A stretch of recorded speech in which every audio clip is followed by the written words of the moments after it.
changes or necessary. Exercise and activity, which is an important factor in controlling and preventing high cholesterol, what some of the medications are, and then what follow-up is needed.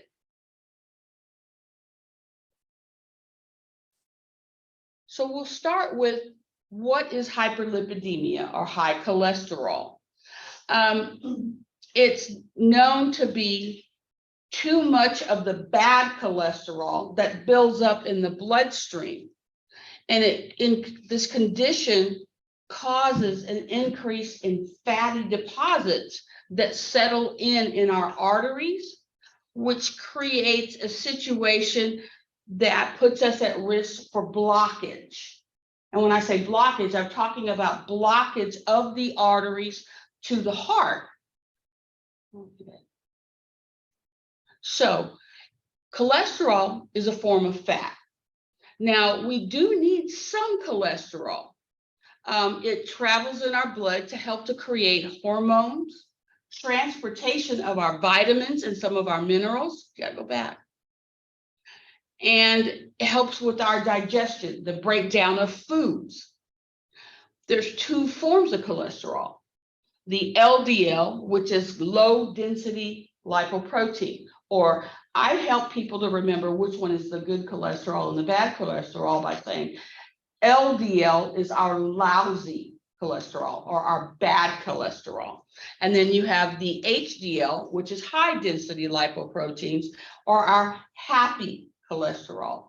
So the LDL, which is our lousy cholesterol, is the bad one. And the HDL, which is our happy cholesterol, is our good cholesterol. And the good cholesterol helps to transport that cholesterol or that waxy substance back to the liver, where it is then expelled out of the body. And it's kind of like a seesaw, if you will. The higher your HDL, your good cholesterol, the lower your bad cholesterol, and vice versa. As your bad cholesterol goes up, your good cholesterol goes down. So it's very important that we keep our high cholesterol or our happy cholesterol higher than our lousy cholesterol.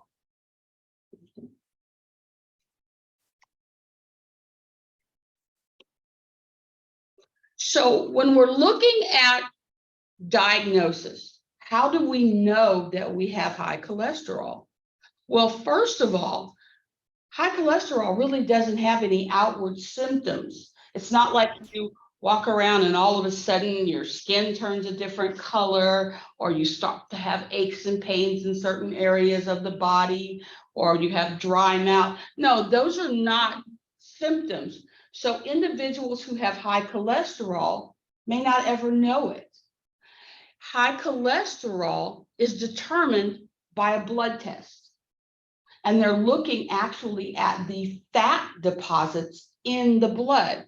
And it's called a lipid panel or a lipid profile. And in that lipid profile, we're looking at the cholesterols, the triglycerides, the HDL, the LDL, and the cholesterol to HDL ratios. Meaning, what is the ratio of good cholesterol to bad cholesterol in the bloodstream? And we have parameters for each of those. And what we try and maintain is an overall cholesterol level of less than 200 milligrams per deciliter.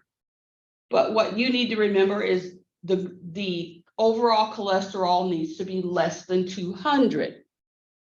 If it's 200 to 230, you are at moderate risk for damage due to high cholesterol. If it's 240 or higher, you have high cholesterol. And there is a very high risk associated with cardiovascular injury because of those cholesterol levels. Your triglycerides, again, a product of the fat in the blood, should be less than 150. If it's between 150 and 199, you're at moderate risk. If you have it 200 to 200 to 499, you are at high risk.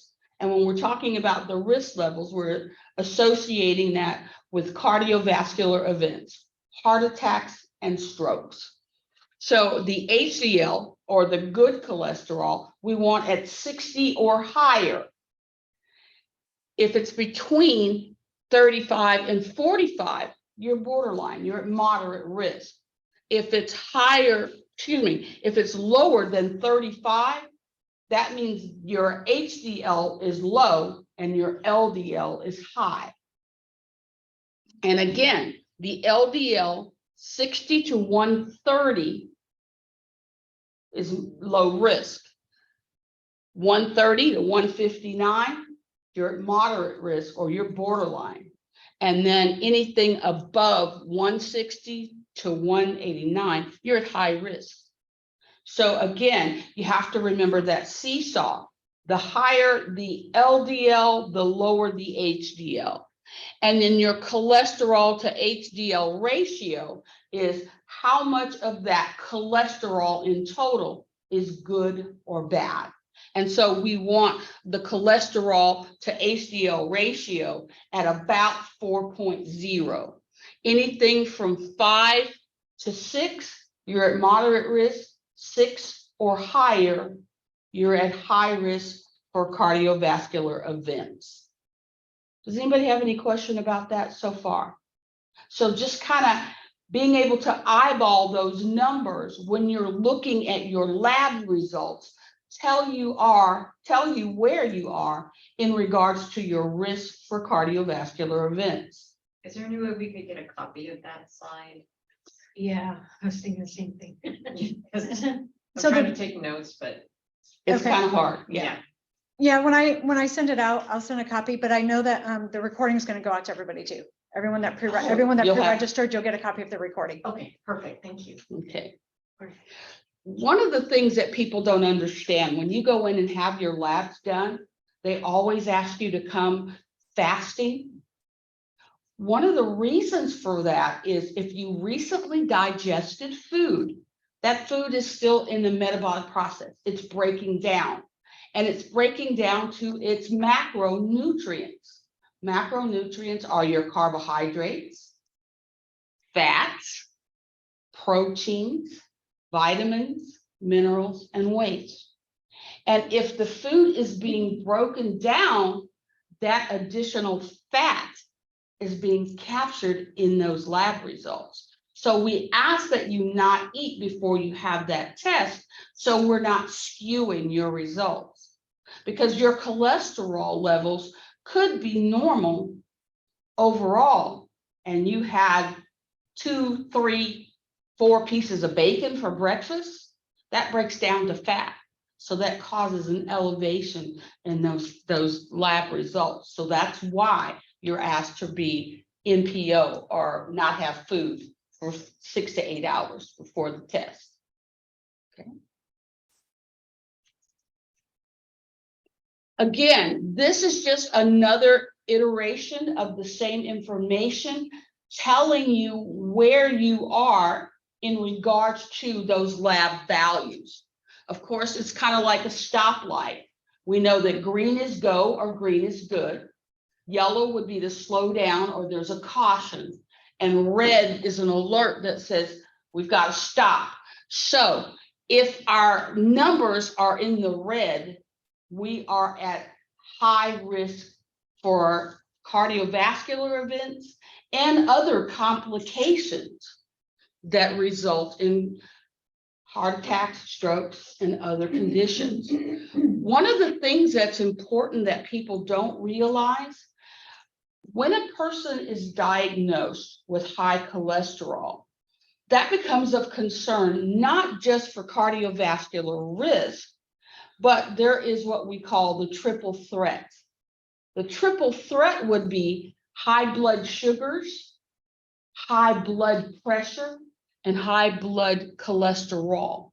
The 3 of those together put you at the highest level of risk for heart attacks and strokes. So one of the major components for that triple threat is high cholesterol. Okay. So what causes high cholesterol? There are a number of things. Your family history plays a significant role in whether or not you have high cholesterol. If the members of your family have high cholesterol, the likelihood based on your lifestyle that you will have high cholesterol is higher. Your ethnicity and your race play a role in whether or not you are predispositioned for high cholesterol. Your activity levels, what you eat, what you drink, and what you smoke also play a role in your risk factors for having high cholesterol. A lot of it can be very cultural. If you are of Hispanic or African American or even Asian ethnicities, our diets for our ancestors and us play a role in our cholesterol levels. If you're used to eating things like a lot of pork, fatty pork, pig feet, salt pork, foods that are low in protein but high in fats, and we're talking about saturated fats, we carry a gene. Our bodies has adapted to that. That is what we're culturally used to. And so that puts us at higher risk. And sometimes it's not what we eat today, it's what our generations before us consumed that now put us at risk for that. And then our age, once we hit about age 35 or higher, we're even at more risk. So sometimes it can be triggered by other situations as well, such as diabetes or having high blood pressure. The three of those work together to create that triple threat for the higher risk for cardiovascular disease. So what causes high cholesterol? I bet you guys can guess. If you're seeing the pictures here, fried or fatty foods. One of the biggest problems that we have is that eating a diet of too much saturated fats, trans fats, or full fat dairy products can lead to high cholesterol. One of the things that we tell people when it comes to their cholesterol is identifying hydrogenated or partially hydrogenated fats. Do you guys have any idea how you can identify a hydrogenated or partially hydrogenated or trans fat? Any fat or oil that is solid at room temperature is either saturated or hydrogenated. That means things like lard, stick margarine or butter, Crisco, bacon grease. If it turns solid at room temperature, what is it in the body? That thick, waxy substance that causes blockages in the arteries. So, what do most of us, especially a minority populations, put in things like beans? Excuse me, that's my alarm. What do we put in our foods? We use pork, which is a fatty food. We eat the skin on animal fat. That's a source of hydrogenated fat. Because if you think about it, even if you cook a pot roast and then you leave the drippings from the meat, what does it do? It solidifies. Those are saturated fats, and saturated fats come from animals and dairy products. Our lack of physical activity puts us at risk. If you lead a sedentary lifestyle, meaning the only activity you're getting is lifting your fork from your plate to your mouth, you lead a sedentary lifestyle. Or if your favorite exercise is reclining in your chair and pushing the remote button, you lead a sedentary lifestyle. And so that puts you at higher risk for high cholesterol. Okay. Our lack of physical activity can cause increases in our LDL, which again causes decreases in our HDL. And obesity. People who are grossly overweight are likely to have higher levels of LDL. The leaner we are, the higher our HDL is. So a weight gain can cause us to go from being normal cholesterol to higher cholesterol levels. And those elevations are generally going to be the LDL.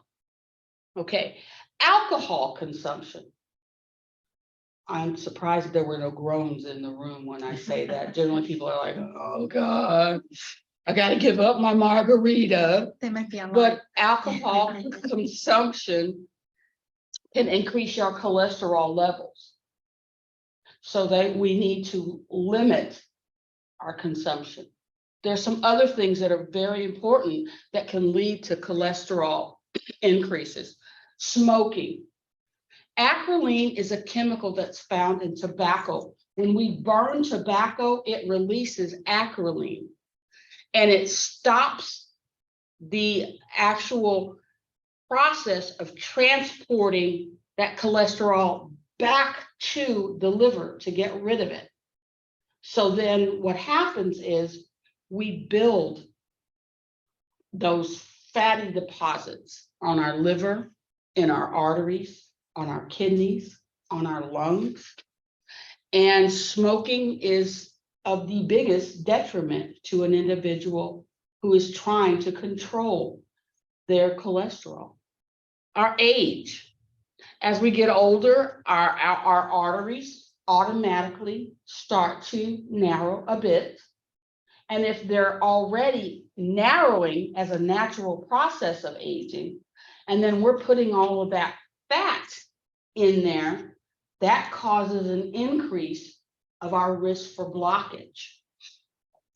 Other causes of high cholesterol can be underlying health conditions like diabetes, like a family history of heart conditions to begin with, congenital heart defects. These conditions include, like I said, diabetes, liver or kidney disease, polycystic ovarian disease. We're now finding out that polycystic ovarian disease is an actual warning or trigger for a number of other conditions, to include diabetes and high cholesterol. Pregnancy can cause an elevation in our cholesterol, as well as our blood sugars. And an underactive thyroid or drugs can sometimes increase the LDL, the lousy cholesterol, which in turn causes a decrease in our HDL. So there are a number of things that can actually put us in that category of having high cholesterol. So why is it important that we manage high cholesterol? Well, high cholesterol can lower, please excuse me for 1 second. Having high cholesterol, again, lowers our HDL, and the higher our HDL, the better our cholesterol.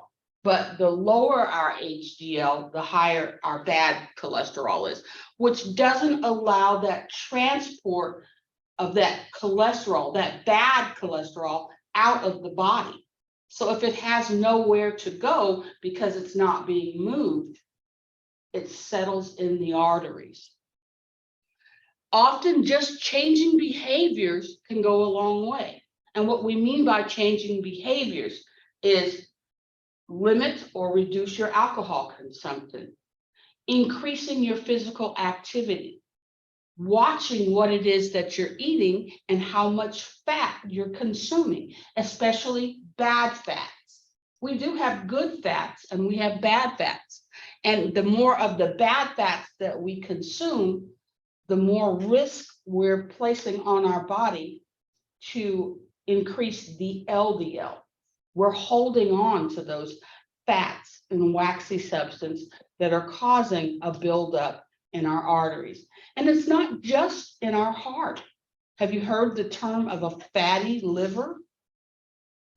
Fatty liver can be caused by high levels of cholesterol, the bad fats. And if lifestyle changes alone don't improve your cholesterol levels, medications can help. We take statins to help to lower our cholesterol, our bad cholesterol. Okay. So if you're diagnosed with high cholesterol, your overall health risks, such as smoking and high blood pressure, will guide how you're being treated. One of the first things that happens with an individual that is diagnosed with high cholesterol is the increase in activity is recommended, a decrease in fat consumption, a decrease in our alcohol and smoking, or actually what is said is you've got to quit smoking because that puts you at highest risk for having other complications. Losing excessive weight, of course, can improve your cholesterol levels, and a weight loss of 10% can help to improve the cholesterol numbers, your overall health, reduce your risk for things like fatty liver, kidney disease, and diabetes.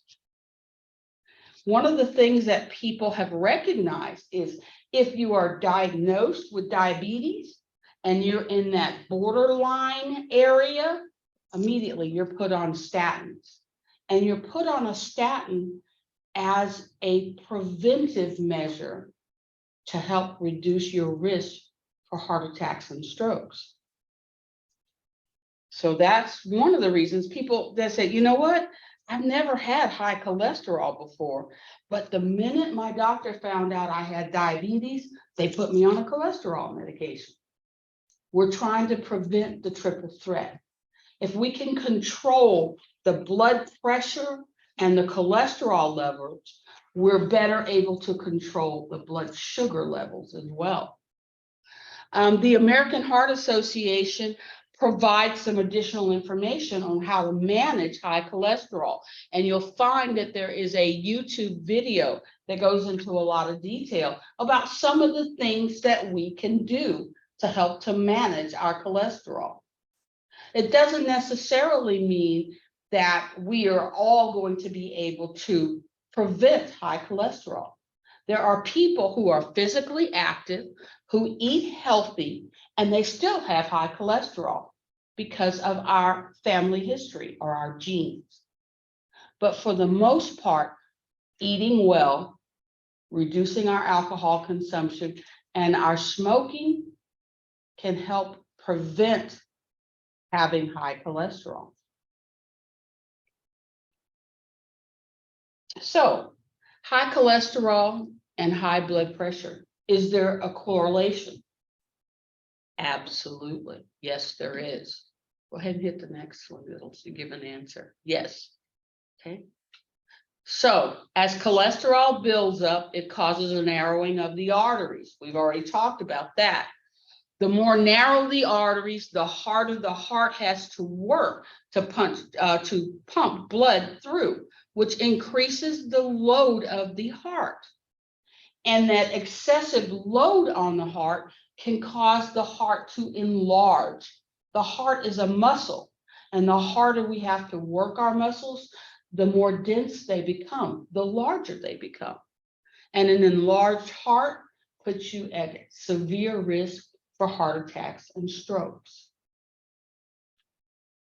So, risk factors for heart attacks and strokes. These are listed by the American Heart Association. And if you'll notice, family history of early heart attacks is number 1, and having high cholesterol is number 2. So Heart attacks and strokes and a correlation between having high cholesterol most definitely exist. And as you'll see, there's some other things on here that put you at risk, but one of the highest risks is having high cholesterol. Next slide. And what's interesting is risk factors for high blood pressure. High cholesterol is there as well.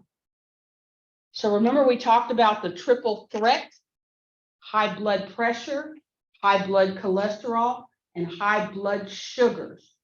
If you have all three of those, you are a walking time bomb waiting to occur with heart attacks and strokes. So, what is the damage that is caused by high blood pressure?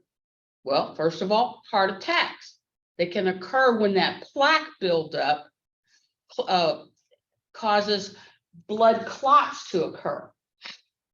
What you see in this diagram is you have this buildup of plaque.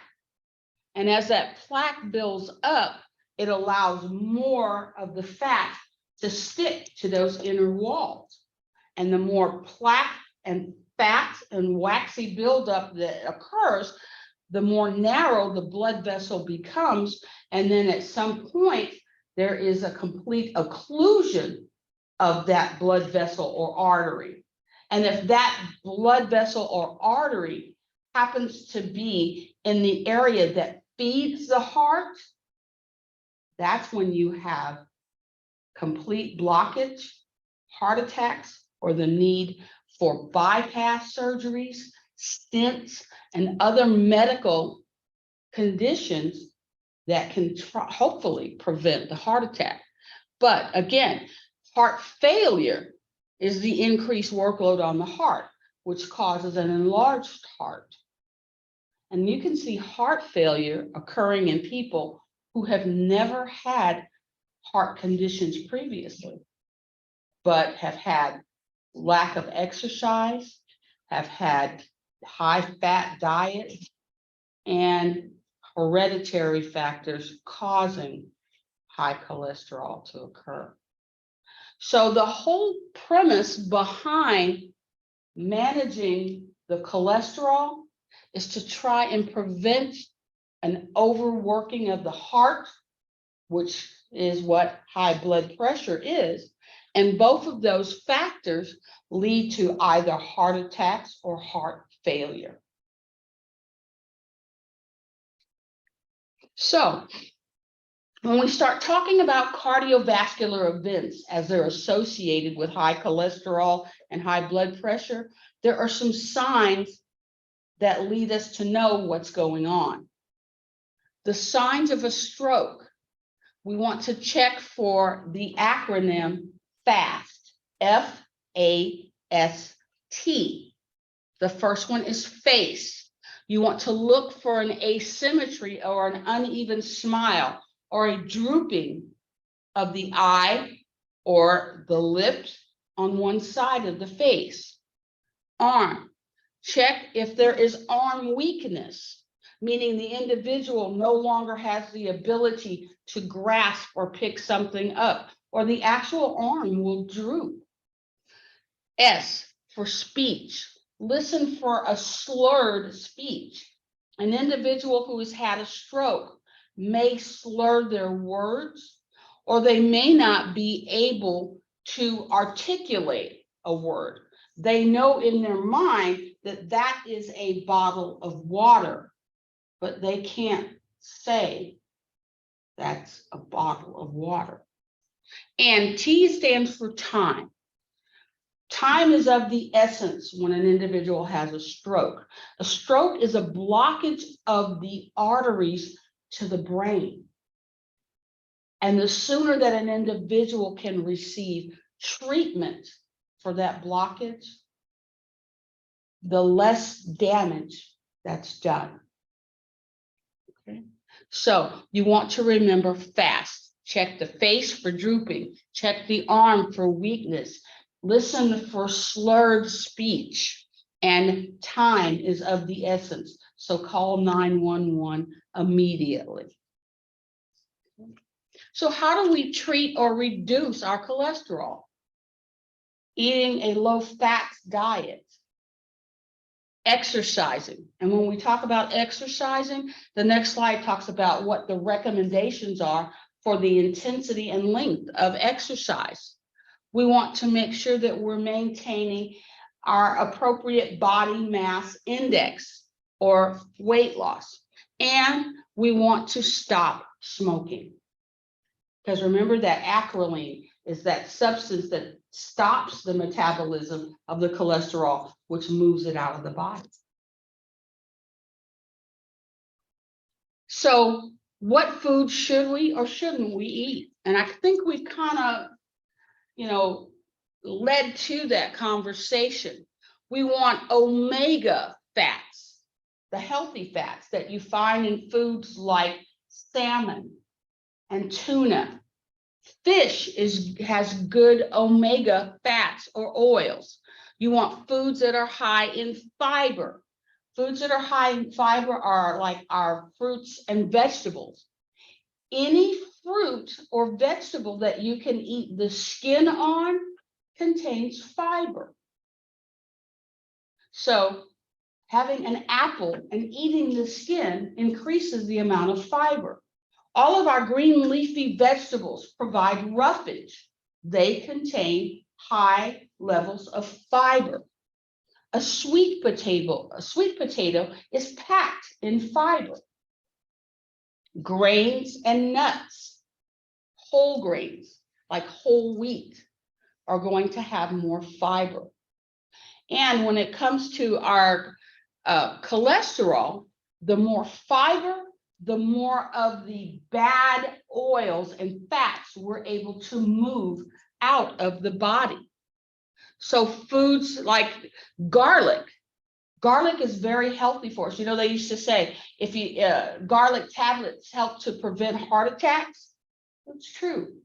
Garlic, fresh herbs like turmeric, parsley, rosemary, thyme, those are all herbs that are good for the body and help to keep the cholesterol low.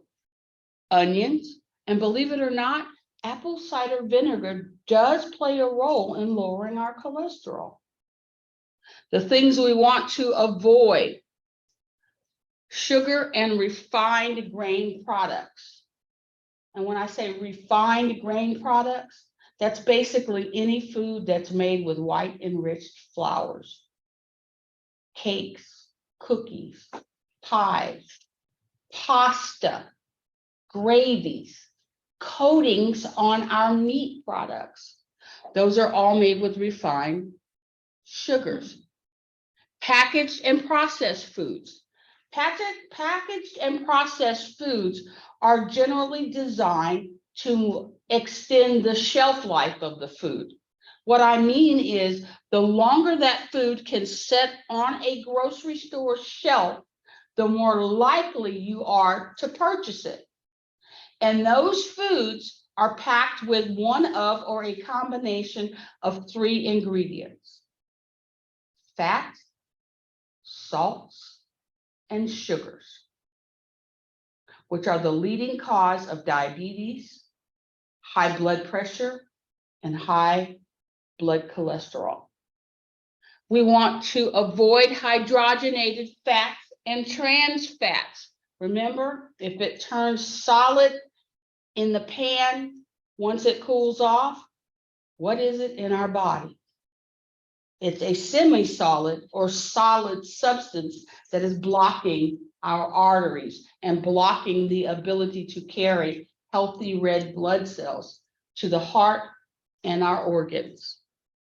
We want to avoid conventional dairy products. Most adults do not need whole milk. What is recommended is 2% or less. For individuals with high cholesterol, 1% are skim milk or non-dairy milks, such as, you guys know now, there's soy milk, there's oat milk, and believe it or not, there's even rice milk. There's nut milk, like almond milk. Those are much lower in fat and cholesterol than whole dairy milk. Okay. Oils. There is a hierarchy of the oils that we should consume. The types of fat, saturated fats, animal fats, and solid fats we should avoid, because those again raise our total cholesterol. It lowers our good cholesterol. And they're foods like creams, butter, whole milk, ice cream, fatty meats, and the skin on poultry. One of the things we tell patients today is the less the feet, the better the meat. And they, most patients go, what are you talking about? How many feet does a pig or a cow have? 4. How many feet does a chicken or a turkey have? 2. How about a fish or an egg? None. What about a mushroom or an edamame? That is a plant. And the fat in those are much healthier for us, more easily digest, and more easily transported through the body than animal fat. So the less the feet, the better the meat. It's a better source of protein and a lower source of fat. So partially hydrogenated fats, we still want to avoid because they're going to raise our LDL and lower our HDL. That's snack foods, cookies, crackers, cakes, margarines. Polyunsaturated fats and omega-6 fats or liquid oils are going to be better for us. Those are going to be foods that lower our total cholesterol, but raise our good cholesterol. That's vegetable oils, corn oils, safflower oils, and sunflower oils. And what's even better for us are our polyunsaturated fats and omega-3 oils. Those are going to be, again, things like our canola oils, olive oil, avocado oils, grapeseed oils. And of course, you can always tell which oils are going to be better for us, not just by the fact that they are clear oils or liquids. Look at the price. Olive oil, canola oil, and avocado oil cost you 1 to 1.5 to 2 times more than what you would pay for Crisco or lard or some of the other substitutes. Okay. And we want monounsaturated or polyunsaturated oils. Those are what's going to be healthiest for us, to include olive oil, olives, canola oil, nuts, my favorite, avocado. And people kind of take that information and go, oh, I can eat all the avocados I want. No, in moderation. And a good amount of an avocado oil is half of an avocado. That doesn't mean you can sit down with a mixing bowl of guacamole and say, oh, I'm healthy, I'm eating avocado oil. No, there are limitations to that as well. Okay.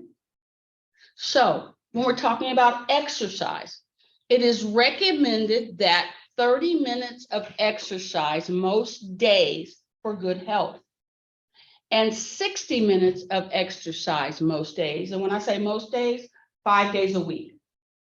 5 days a week at 60 minutes of exercise will help you to lose weight and to improve your cholesterol.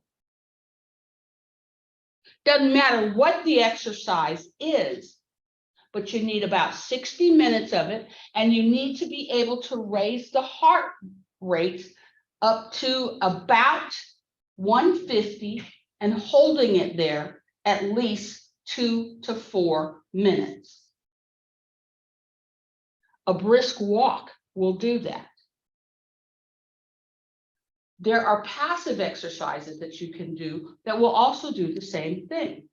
And what we recommend to patients, if they have mobility issues, there are exercises you can do sitting in a chair.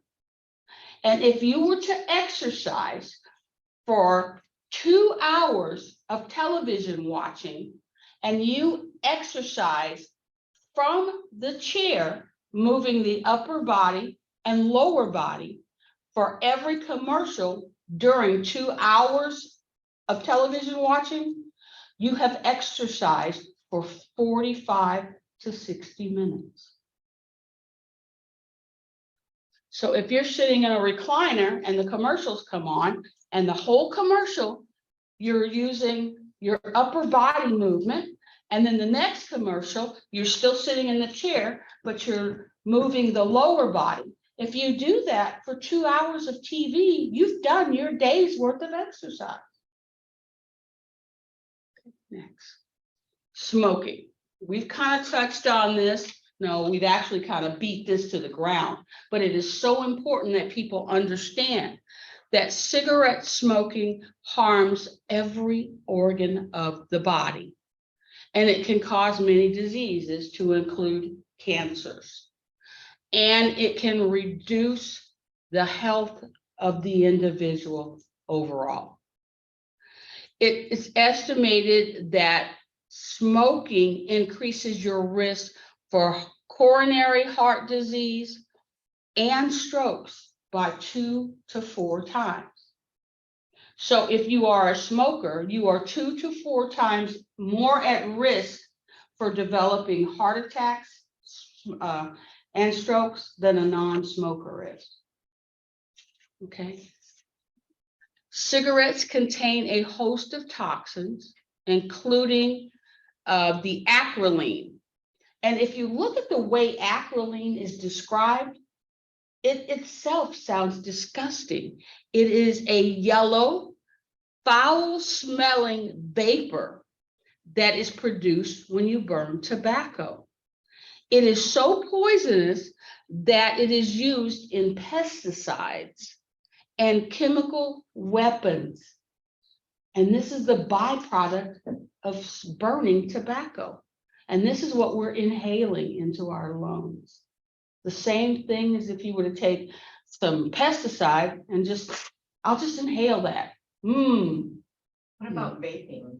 Vaping is just as bad. The chemicals that are vaped have some of the same byproducts as the chemicals that are in tobacco smoking and the nicotine. So those are just as bad for you. Okay. So what follow-up is needed if you've been told you have high cholesterol? Well, knowing your numbers is what's most important.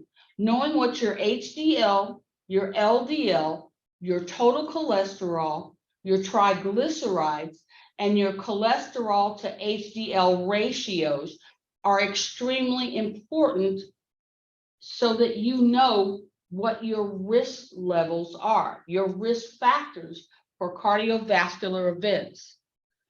Your primary care doctor is the one that's going to be able to help you with, 1, having that test, and 2, discussing those lab results with you.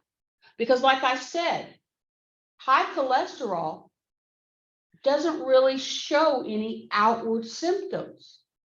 You could be walking around with a cholesterol of 280, which puts you at extreme risk for cardiovascular events, and not even know it, because you don't feel bad, you don't look bad, but it's a ticking time bomb within the body. So your primary care physician will recommend regular monitoring of your cholesterol, starting at age 35 for men and age 45 for women. It used to be, in generations back, it was unheard of that a woman would have a heart attack or a stroke. Now, our generation, we surpass men in heart attacks and strokes. There are just as many women, if not more, that have heart attacks and strokes than there are men.